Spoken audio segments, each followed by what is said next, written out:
Welcome to a brand new episode of Law and Batting Order. I'm your host, Tony Iliakostas. Here are some quick hits from the past 2 weeks. The MLB All-Star Game is around the corner and the rosters have been assembled. The Midsummer Classic, which is pretty much Christmas for all baseball fans, features some of the best talent around the league. Since the game will be held in Citi Field, home of my hometown New York Mets, Mets fans will see captain David Wright and pitching sensation Matt Harvey represent the blue and orange. And because this is New York, I would be remiss to not give a shout out to Yankee closer Mariano Rivera, who will be going to his last MLB All-Star Game. Other notable players going to this year's All-Star Game are reigning AL MVP Miguel Cabrera, current AL MVP candidate Chris Davis, and former Met and current Cardinal Carlos Beltran. I was a Nets fan back in the day when the team played in New Jersey. Seeing the success of the team with Jason Kidd, Kerry Kittles, and Kenyon Martin was great, but it had to endure many years of suffering when the team had losing seasons. But since the move to Brooklyn, the Nets have rebranded themselves and have made themselves a hot commodity in the NBA. This became apparent so far this offseason as the Nets have made some official trades and signings official. This week, the Nets completed a trade with the Celtics that sends Paul Pierce, Jason Terry, and Kevin Garnett to the Nets in exchange for some draft picks and other Nets players. The Nets didn't stop there as they made a huge steal in picking up Andrei Kirilenko to a 2-year deal worth $3 million. While we have yet to see this monstrosity of a team play, it looks like the Nets will battle for the ultimate crown, the NBA Championship Trophy. History was made at Wimbledon last Sunday as one of Britain's very own won the men's Wimbledon title. Hometown kid Andy Murray battled Novak Djokovic in the title match. While the battle was tough, Andy Murray beat number 1 seeded Djokovic in 3 sets. Murray's win at Wimbledon brought cheers to Britain as Murray became the first British player to win Wimbledon in 77 years and the first Scottish tennis player of either sex to win Wimbledon in 117 years. Over on the women's side, French player Marion Bartoli took home the women's Wimbledon title, beating Sabine Lichty in 2 sets. Today's Order in the Court will discuss the role that sponsorships play in sports. Whether you go to a football stadium or a baseball field, you're bound to see some type of signage belonging to a popular beverage company or office appliance store. And especially in this day and age with superstar athletes becoming worldwide phenomena, sponsors come knocking on those players' doors and ask them to be the face of their product. But what goes exactly into a sponsorship deal, and what are some of the legal concerns that come up in sponsorship deals? To help us understand the business of sports and sponsorships, it is my privilege and honor to introduce Rob Cardenas, who is an attorney based in Las Vegas. In addition to being a personal injury litigator, he is also an MMA agent and runs the top booking agency for UFC talent called MMA Appearances, and has dealt with endorsement and sponsorship deals in the MMA. Rob, welcome to Law and Batting Order. How's it going, man? Hey, thanks for having me on, Tony. I really appreciate the opportunity. My pleasure. Now, let me just make a disclaimer that we are entering the octagon of sports law, but I'm by no means a John Bones Jones or Anderson Silva or Chris Weidman. So even though I'm not as talented as those guys, I'm sure we'll have a great discussion. No, I'm sure we will, and I appreciate, again, the opportunity. It's an honor and privilege to be on this on the show. Thank you very much. So why don't we just start with a little introduction. Tell the audience a little bit about the legal work that you do, including the sponsorship work that you've done in the past. Sure. I'm a personal injury litigator in Las Vegas with the law firm of Benson, Bertoldo, Baker & Carter, an AV-rated personal injury firm here. I've been practicing law in Nevada for approximately 13 years. The entirety of my career from a legal standpoint has been involved in litigation practice. The first half of my career, I was an insurance defense attorney representing insureds and insurance companies in third-party, first-party, and complex litigation. The latter half of my career, which has encompassed the last approximately 6.5 years, I've represented plaintiffs in personal injury actions. About 5 years ago, I was retained by UFC fighter and MMA legend Vanderlei Silva to serve as his attorney to negotiate a license and merchandising agreement with the UFC. it was the first time I had ever been involved in the representation of an athlete on any level. And as a result of that relationship, not only did I negotiate the merchandising agreement, but I eventually ended up renegotiating a new promotional agreement for him. And then through that work, it led me to relationships with other high-level professional athletes within their organization. I've been retained either informally or formally in various capacities by some of the top guys in the organization, whether it's as their attorney, as their sponsorship agent, or from a business management standpoint. So over the last 5 years, I've had a lot of specialized experience both in representing athletes and securing and negotiating endorsements, sponsorship fees, sponsorship agreements, appearance fees, and the like. But I've also represented brands and companies as well that have retained me for purposes of negotiating, drafting, and finalizing endorsement agreements with various brand ambassadors on their behalf. So I've had experience on both sides, so to speak. Well, that's phenomenal, and at least exactly right. The fact that you have experience on both sides really makes you attentive and aware of what really goes into these sponsorship deals. So essentially, you know what's the interest of one party, and you know what's the interest of the other party. And we'll get to all of that in a little bit later and more later in the program. Let's start with the really broad question regarding sponsorships in sports. I can't begin to tell you how many times I've gone to a stadium, and you can attest to this as well, how many times you've gone to a stadium, and the first thing you see is something like, Coca-Cola, the beverage of Major League Baseball, or, Aquafina, the water of the NFL, whatever the case is. I'm just rattling off names, but it's almost like sponsorships and sports go hand in hand. How important are sponsorships in sports? Are they the fuel that powers sports, or are they pretty much secondary? Well, I think they're vitally important, both in regards to the athletes themselves, as well as the organization and the entities such as the NFL. So, breaking that down, you got the sponsorships are important to the NFL. They're important to the individual teams within the NFL, and they're also important to the players that participate on those respective teams. And that applies to any sport, whether you're talking Major League Baseball, NBA, NFL, NHL, or even what I deal with most predominantly, the UFC. And the reason, is because sponsorships are relied upon to create a bigger and better brand and bigger product, because the sponsorship dollars can be utilized for exposure purposes, for funding marketing measures, for advertising and the like. For the athletes themselves, there are many athletes who could earn their earnings from an endorsement standpoint or a sponsorship standpoint equal, if not exceed, what they're paid from their organization or the promotion in which they compete. So they are important all across the board. And I just took my family last 2 or 3 weeks ago down to San Diego to attend a ball game, and it's Petco Field. Right. It used to be where you would go to Jack Murphy Stadium in San Diego, and now it's Qualcomm. So sponsorships are huge, and what it does is a sponsorship for the arenas or the ball fields themselves. What they do, I think that everybody as a whole benefits. From a team perspective, sponsorships are important because they're getting this funding, this influx of capital. And that also trickles down to the fan, because if the organization is able to get high sponsorship dollars, they can pass that benefit down to their fan base by reducing ticket pricing. So there's a benefit that I think we all experience subtly,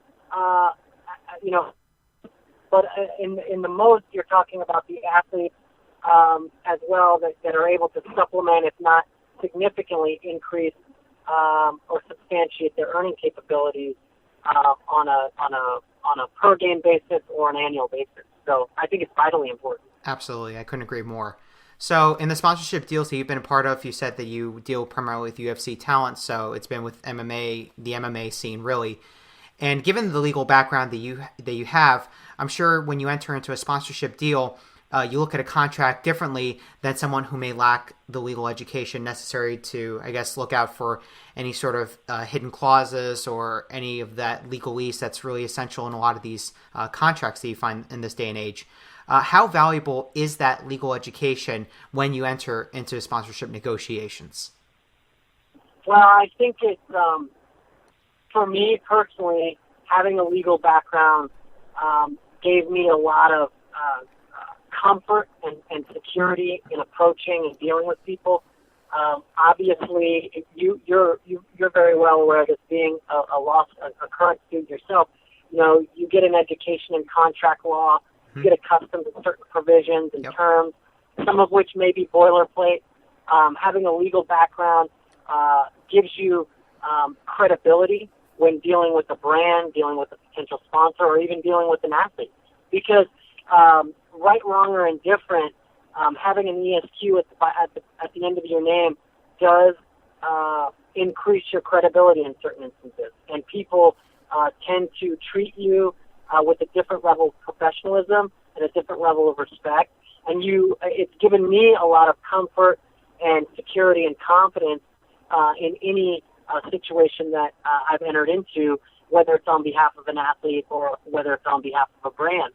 So being familiar with legal concepts, legal terms, provisions, and then, you know, as a law student and then ultimately as a lawyer, we're accustomed to analyzing issues, reviewing materials, sometimes in mass amounts, and having to have the ability and the responsibility of not only reviewing that material, digesting that material, but understanding that material and being able to articulate it when needed.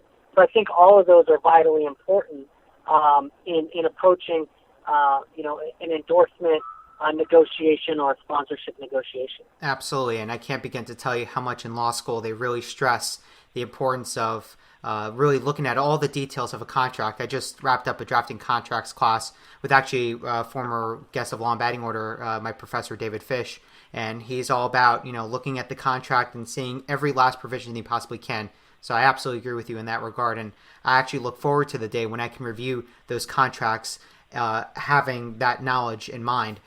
So when you enter into a sponsorship deal, what are the primary goals that you look to accomplish? And I know that you said that you had experience both from the corporate side of things when you represent a company, and also when you represent an athlete, in this case a UFC fighter. So maybe touch on both sides of the table. What are some of the goals or the objectives that you look for when you enter into a deal? Sure. I think independent of which side you're on or which party you're representing, the ultimate goal and primary responsibility is protecting their interests. So if I'm approaching an agreement from the standpoint of the athlete, I want to obviously protect their interests. I want to carefully review the agreement to make sure that the scope is clearly defined, whether it's an exclusive deal, whether the territory is clearly defined, and by that I mean, is this a worldwide deal or is this limited to a particular country? I want to make sure that the term is clear. Is it an annual deal? Is it 12 months? Is it 18 months? And obviously you want the compensation to be clearly delineated.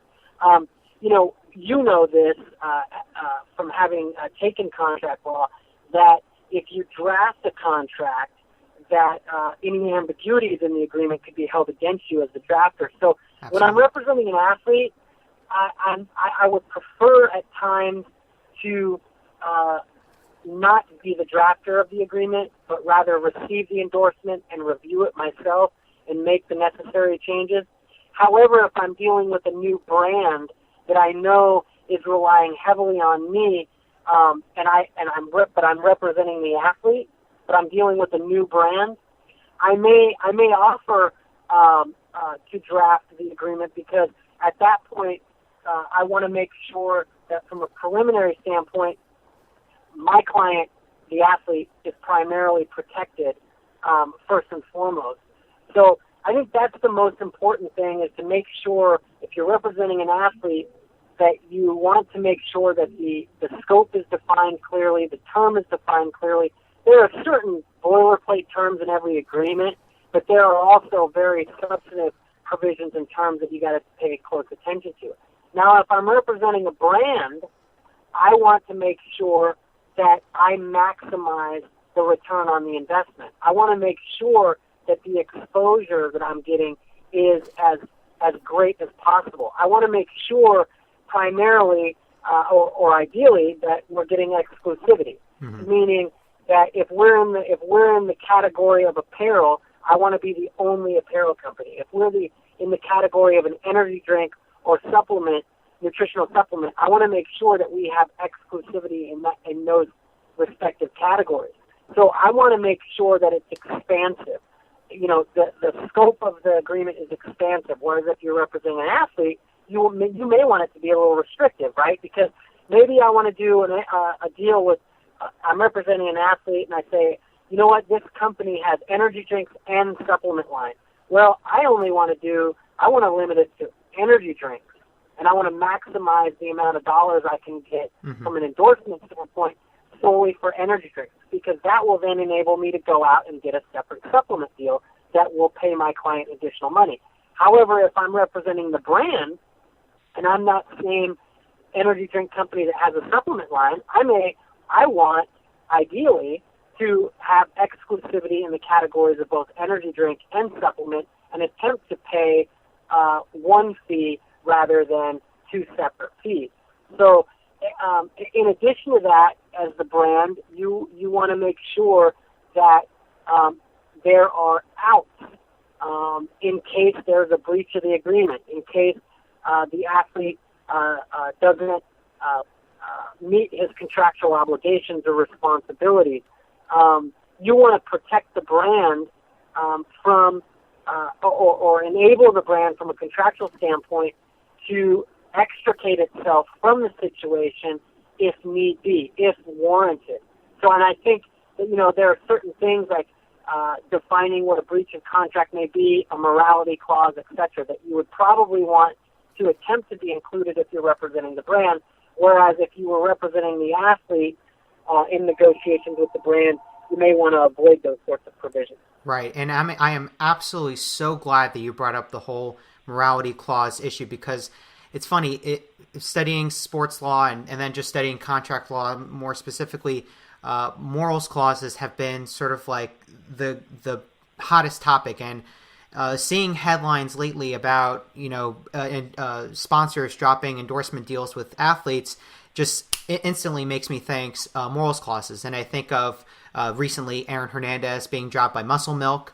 I think of a few months ago, I think maybe even a year ago, Rashard Mendenhall losing Haynes after a tweet about Osama bin Laden being killed by the SEAL Team 6. You know, things like that. It just instantaneously makes me think of morals clauses. And I have to think that that's almost one of the biggest issues or the biggest topics that are discussed in these sponsorship deals. So what role do the morals clauses play in sponsorship deals, and are they what make or break the deals? Well, right. I mean, excellent point, and some really pointed examples that you brought up. You know, the morality clauses, I wouldn't say that they're a new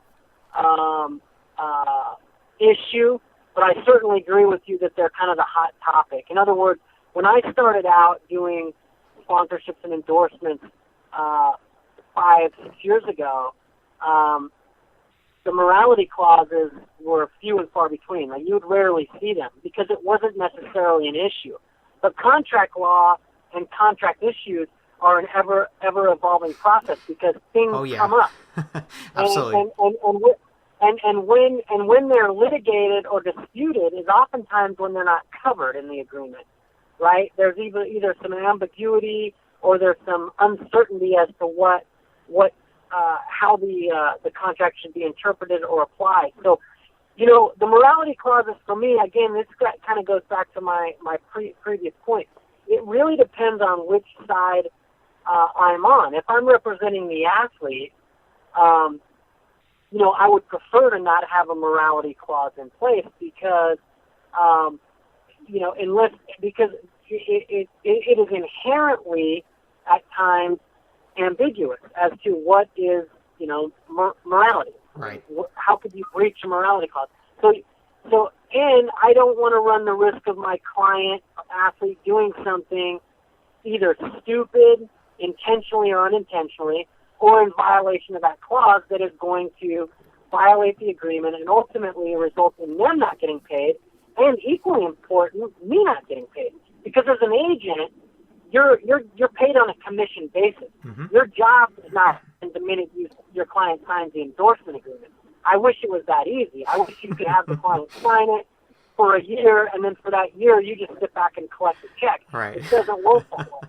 Your job as an agent or business manager oftentimes is holding the hand of the athlete, babysitting the athlete, and babysitting that contract to ensure that they're doing what it is that they need to do contractually to satisfy the agreement, and more importantly, not violate the agreement, because their finances are tied to that, and importantly, and I would argue oftentimes more importantly, our financials are tied to that. So if I'm acting on behalf of the athlete, I like to avoid them.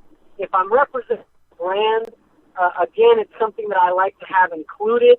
But again, you got to be careful that it's a very clearly defined provision, and the terms are defined, because you don't want to run the risk of there being any ambiguity. And the last point I'll make with respect to the morality clause is that whether I'm representing the athlete or the brand, I don't want the morality clause to be a deal breaker. In other words, if the brand is dead set on the only way we're going to do this deal is with a morality clause, I try not to allow that to be a deal breaker. I try to, at that point, clearly define it, get some language that we can mutually agree upon, and move forward. And the same applies if I was representing the brand and the athlete, it was somebody that we wanted desperately to be a brand manager, but the athlete and the athlete representative was insistent upon deleting the morality clause. It would be something that, depending on the athlete, depending on the circumstance, and probably more importantly, depending on the term and the financial compensation tied to the agreement, may advise the brand that they may wish to consider to, maybe just focus on defining the breach terms as opposed to having to absolutely include the morality clause. Right. I absolutely agree with you in that regard.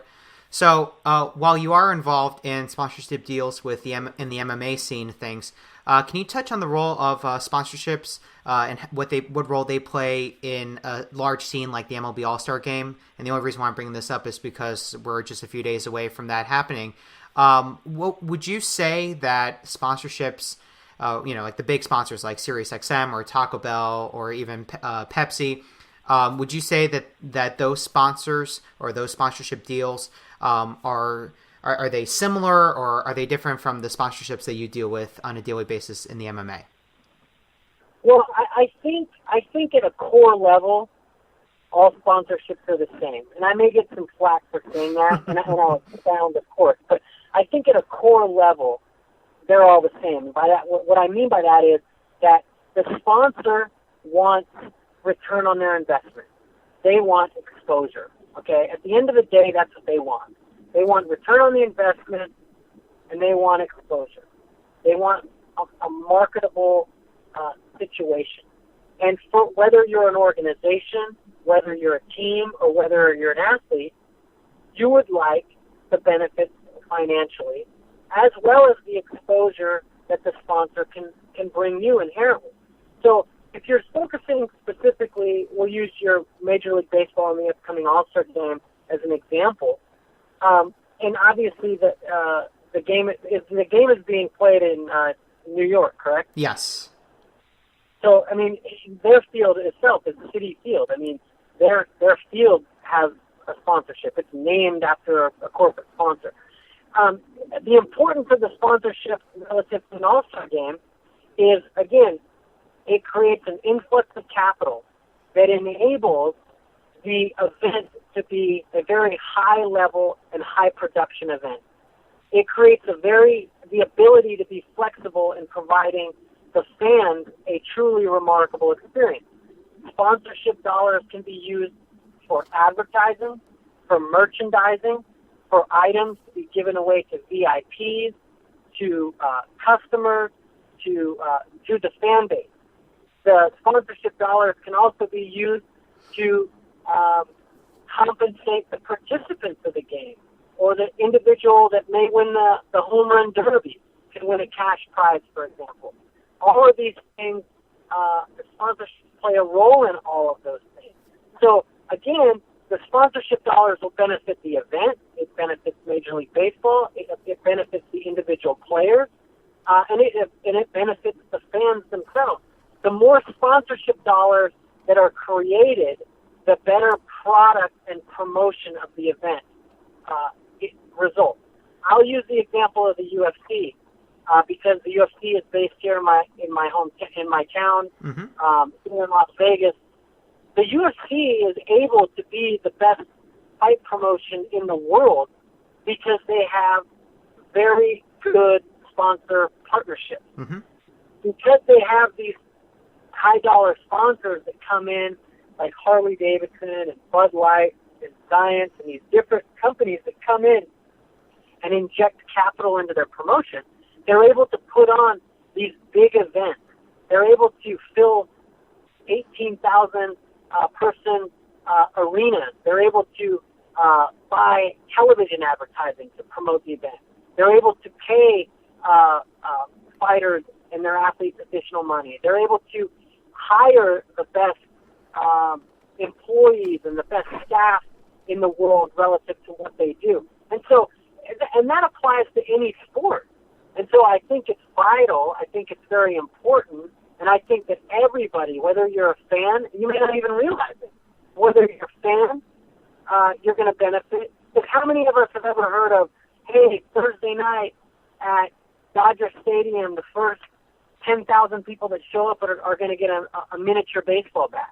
I mean, these things result oftentimes, not all the time, but oftentimes as a result of sponsorship dollars and sponsor partnerships and coming together and mutually benefiting one another. One of the things that I counsel athletes on, whether I'm representing them or whether or not I'm just giving them informal advice, is you have to create benefit for your sponsor. You have to create value for your sponsor. You have to give them more than you're contracting for. You have to want them to not only do business with you this time, but for the next contract term. And so the same thing applies if you're an organization, is that you have to create an opportunity for them to reach a massive amount of people if they're attempting to brand themselves, placing their logo on outside the stadium, placing the logo on the tickets that are sold, placing the logo and brand on the program within the arena or within the stadium or within the field. And this provides return on the investment for the sponsor. It provides exposure and marketability for the sponsor because they're wanting to build their brand and get exposure for their brand.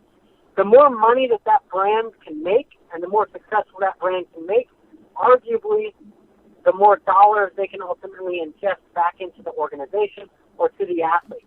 So again, I always counsel the athletes to do right by the sponsor, do a good job on behalf of the sponsor, go above and beyond on behalf of the sponsor, because if they are happy and they are making money and being successful, then oftentimes that's going to translate in them not only renegotiating and re-upping your deal, but paying you additional monies in the process. Definitely valuable advice and definitely the right mindset to have, especially if there's anyone who wants to enter into a sponsorship deal. So finally, it would be remiss leaving off a conversation without not asking an attorney to give advice to law school students or anyone who aspires to go into this profession. So Rob, to wrap everything up, what advice would you give any law school student or even someone who's interested in sports business who really wants to go into the sports sponsorship route? What would be some advice you'd give them?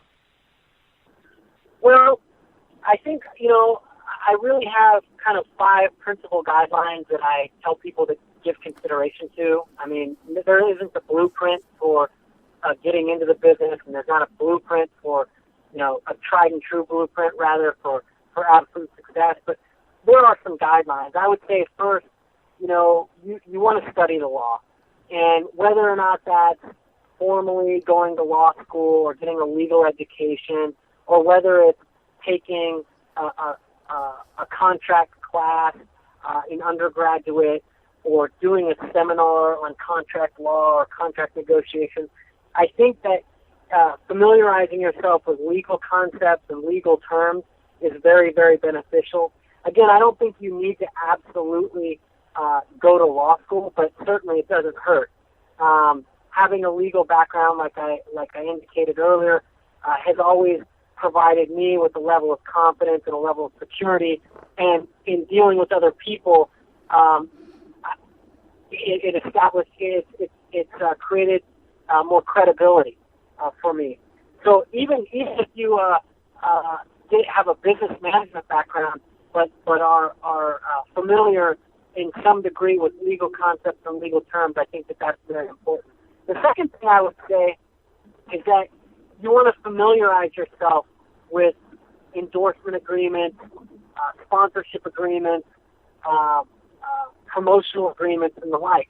And the easiest way to do that is just get your hands on as many as you can. Mm-hmm. Review them and get familiar with the language. Get familiar with what the terms are.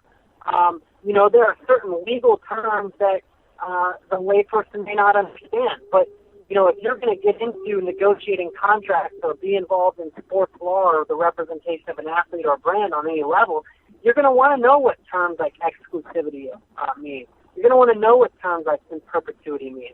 You're going to want to know what defined scope and different levels of compensation and different ways of royalty agreements work and the like. So I think you need to get your hands on as many promotional, endorsement, sponsorship agreements as possible, review them, digest the material, and try to familiarize yourself with the terms and get a better understanding of what they are. The third thing I would say is you want to work on building personal relationships. As my dad taught me from the minute I could understand anything he was saying, was that he described to me that there's really only one business in this entire world, and that's the people business. If you can deal with people, mm-hmm. then you can do anything. Yep. And listen, if you're going to be involved in the representation of athletes, you're going to have to be good with people. You're going to have to be good with people because you're going to be representing the athlete, and you're going to be, as their representative, are going to have to be comfortable dealing with potential sponsors, professional sports organizations, potential endorsement ambassadors, potential brands. So I think you need to focus on building those personal relationships and networking within the industry or the profession. The other thing I would say, and I think that this kind of gets lost in all of it, but I think it is truly, truly important, is that you got to know the sport or the area in which you're getting into. Mm-hmm. So you say, you know what, I want to represent baseball players. Well, you better get an understanding as to baseball. Mm-hmm. You got to know what batting averages are and ERA and who led the league in batting average or different things. I think you need to know the sport. I think you need to understand the history of the sport. I think you need, and included in that, I think you need to understand and know the market. Because if you don't know the market and what the market bears within that respective sport, you put yourself at a disadvantage, but more importantly, you're putting your client at a disadvantage. Because the client wants to feel comfortable that you know what you're doing and that you're not going to undersell them or undervalue them. So I think you need to familiarize yourself with who the current sponsors are in the sport, the type of companies that are involved in the industry, as well as the companies that may benefit from immersing themselves in that particular sport. So you got to be aware of what companies may be looking for in a brand ambassador so that you could get them or get them on board with you before they become chum in the shark-infested water, so to speak. And then the last thing I would tell anybody is that you got to just maintain a positive attitude, man. It's a cutthroat business. It's a tough business. When I got into it, there was a total lack of networking. There was a total lack of informational sharing, which I think information is empowering. I think it's a good thing and a positive thing to network and mentor. And I think that you just have to be positive, and you have to have a positive mindset, not only about the circumstances that you're dealing with presently, but where you see yourself and where you want to end up from a positional standpoint within your respective industry. Because it's a tough business, man. There's very little loyalty. Everybody's trying to get your business, or at least that's the way you're made to feel. And so, to be successful in any field as an agent or a business manager or somebody involved in the sports law arena, I think you have to go beyond just fostering a strong relationship with one or two people. I think it could begin with that, but I think you have to just be positive and be optimistic, because that will carry you through some of the tough times. And trust me, if you're in this business long enough, you're going to have plenty of tough days. Absolutely. And especially as someone who aspires to enter that industry, I can absolutely agree with you on all of those tips that you gave, especially the networking side of things. And, especially as a third-year law school student, I strive to know as many people as I can. And even if I'm, pushy about it, I still want to know, because, again, it's just I'm ambitious, and I think that doesn't hurt. And I guess that's the best advice that you could give anyone who really wants to enter that field. But certainly some great advice about that and the industry, and more importantly, great information that you provided, Rob, on the whole sports sponsorship side of things and what you do on a daily basis with the UFC fighters. For all our viewers out there, if you want to follow Rob on Twitter, you can. His Twitter handle is @RobCardenasESQ, and I'll also put the link to his website so you can check out more about Rob. Rob, thank you so much for being on Law and Batting Order. Oh, my pleasure, man. Anytime. I love the show. I really, really love, admire, and respect what you're doing. I think it's phenomenal. It's a phenomenal resource. Anytime you need anything, bro, don't ever hesitate to reach out, whether it's formal or informal. I'm always here for you, buddy. Thanks, Rob. Before I wrap up today's episode, I wanted to share some very important news with you all. As you know, Law and Batting Order is listed in the ABA Journal's blog directory online. Because LABO is listed in this directory, the site is eligible every year for nominations for the ABA Journal's annual Blog 100 Awards. While I tried last year to rally you guys to nominate LABO, it just wasn't enough. But I want to change that this year. In the 2012 ABA Blog 100, not a single sports law blog was listed. Let's make some noise and land LABO on the list to be a representative of the sports law community. So here's my plea. Go nuts and nominate LABO. You heard that right, Labo Nation. Let's make noise unlike any other blog audience.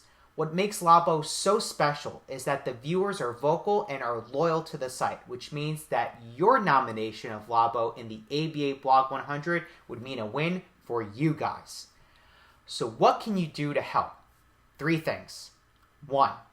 Go to abajournal.com/blog/blog100_submit and fill out a form where you'll nominate Labo. 2nd, join me and rally support from your friends, family, colleagues, and members of the sports law community by using the hashtag #GoNuts and nominate Labo on your social media sites. You can also support the campaign by downloading the Go Nuts and Nominate Labo pictures and posting them to your sites. The links to those photos are below this video. 3rd and finally, spread the word about the nomination, whether it's with a retweet or word of mouth. Seriously, without you guys spreading the word, the likelihood of landing in the ABA Blog 100 looks bleak. And as always, thank you for your support and loyalty to the show. All of this, and I mean all of this, and more, would not be possible without you guys. Anyway, that's the show. Leave all your comments down below, and be sure to visit Law and Batting Order at lawandbattingorder.com, as well as on Facebook, Twitter, and Instagram. Take care, guys.